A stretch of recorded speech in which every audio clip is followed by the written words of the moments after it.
یہ بہت غریب شخص تھا۔ اس کے چہرے پر طنز، حسد اور حقارت تینوں جذبے تھے۔ میں نے حیرت سے اس کی طرف دیکھا۔ وہ بولا کہ یہ کھانے کے وقت دوستوں کے گھر پہنچ جاتا تھا اور اس کا پورا بچپن دوسروں سے لفٹ لیتے گزرا۔ میں خاموشی سے سنتا رہا۔ وہ بولا، اسے سائیکل بھی میرے والد نے لے کر دی تھی اور یہ شادی کے دن ہمسایوں کے گھر سویا تھا۔ میں نے ہنس کر پوچھا، اور اب؟ وہ دکھی آواز میں بولا، اور اب اس کا ذاتی جہاز ہے اور اس کی فیکٹریوں، کمپنیوں اور زمینوں پر 12,000 لوگ ملازم ہیں۔ میں نے فوراً کہا، واہ، اللہ کا اس پر کتنا کرم ہے۔ وہ تڑپ کر بولا، خاک کرم ہے، یہ سب 2 نمبر کمائی ہے۔ یہ ملک کا سب سے بڑا چیٹر، سب سے بڑا فراڈ ہے۔ یہ ہمیشہ حکومت وقت کے در پر بیٹھ جاتا ہے۔ یہ جرنیلوں، بیوروکریٹس اور سیاستدانوں کو اپنے ساتھ ملا لیتا ہے اور یوں یہ سب دونوں ہاتھوں سے دولت لوٹتے ہیں۔ یہ اندر سے پورا شیطان ہے۔ میں نے حیرت سے پوچھا، لیکن یہ تو حکومت سے کوئی ٹھیکہ نہیں لیتا، یہ پرائیویٹ فیکٹریاں اور کمپنیوں کا مالک ہے، اور جہاں تک میرا علم ہے یہ ٹیکسٹائل، پینٹ، ریسٹوران، جوتوں اور ریئل اسٹیٹ کے بزنس میں ہے۔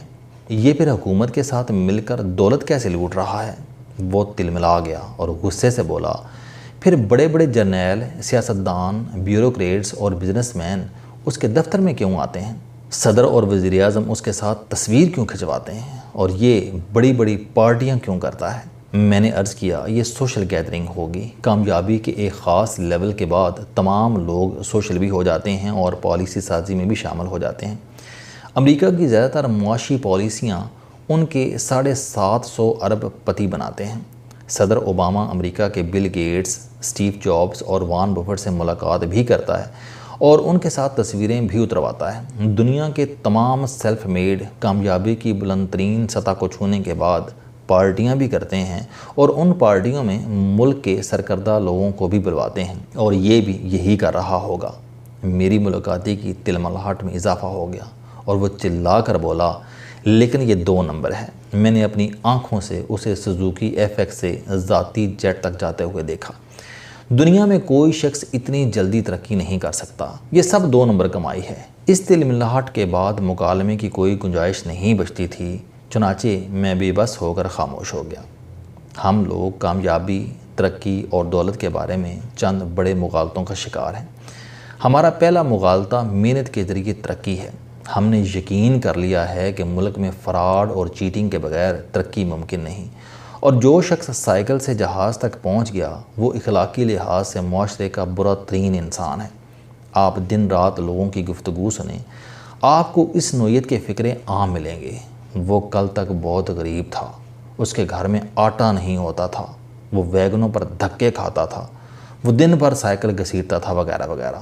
آپ اس کے بعد یہ فقرے بھی سنیں گے، یہ اب کروڑ روپے کی گاڑی میں گھوم رہا ہے، یہ اب ایک جہاز سے اترتا ہے اور دوسرے پر چڑھ جاتا ہے، یہ اب 10 ایکڑ کے فارم ہاؤس میں رہتا ہے، وغیرہ وغیرہ۔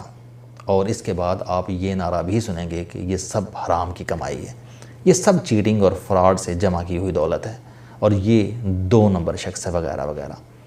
آپ اس داستان کے بعد ذرا سی تفتیش کریں تو اس شخص کے پاس حرام کی کمائی کے بارے میں سنی سنائی کہانیوں کے سوا کوئی ٹھوس ثبوت نہیں ہوگا۔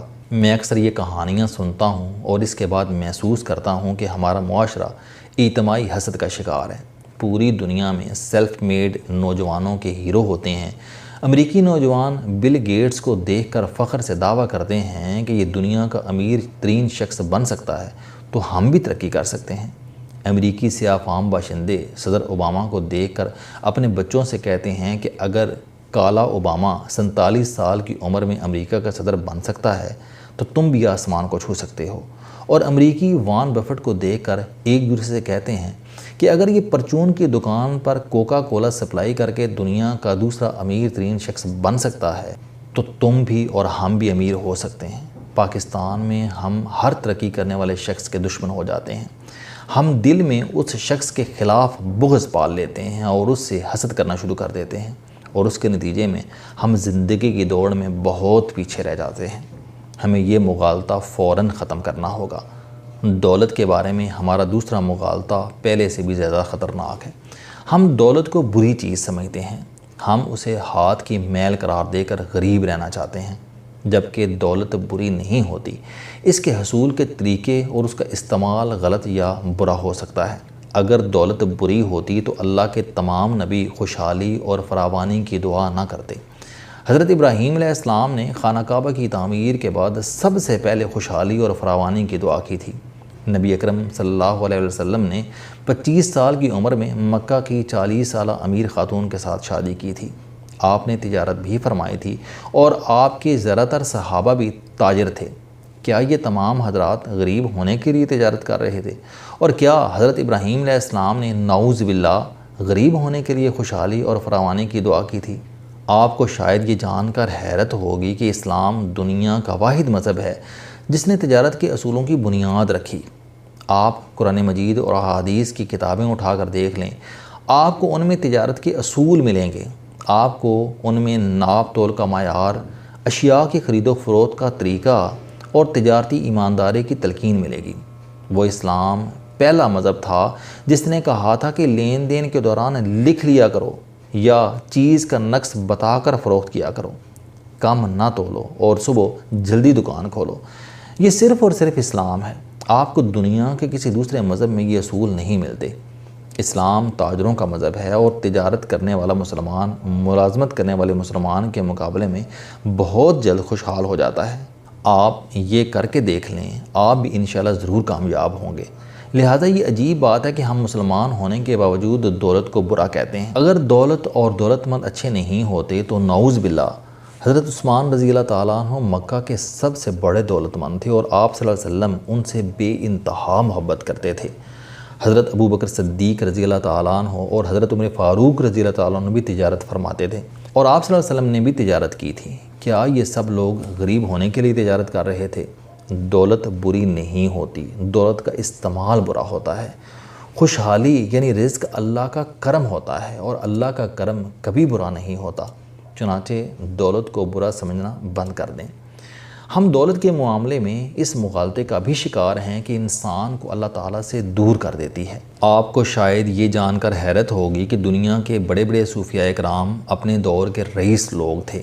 ان میں سے بے شمار صوفیاء کرام کی شادیاں شاہی خاندانوں میں ہوئی تھیں۔ ان میں ایسے صوفیاء بھی شامل ہیں جنہوں نے تصوف کے مختلف مقطع فکر کی بنیاد رکھی تھی، لیکن اس کے ساتھ ساتھ ان کا سامان تجارت بحری جہازوں پر آتا تھا۔ ہمارے اماموں میں بھی رئیس لوگ شامل تھے۔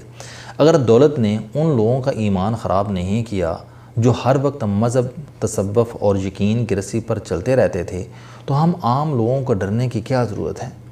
ہم اگر اللہ کے کرم کا شکر ادا کریں، دولت کے بعد عاجزی اختیار کریں اور اس دولت کو دوسروں کے خلاف اور بے جا نمود و نمائش میں خرچ نہ کریں تو یہ قطعاً بری چیز نہیں، یہ اللہ کا انعام ہے اور اللہ کا کوئی انعام برا نہیں ہوتا۔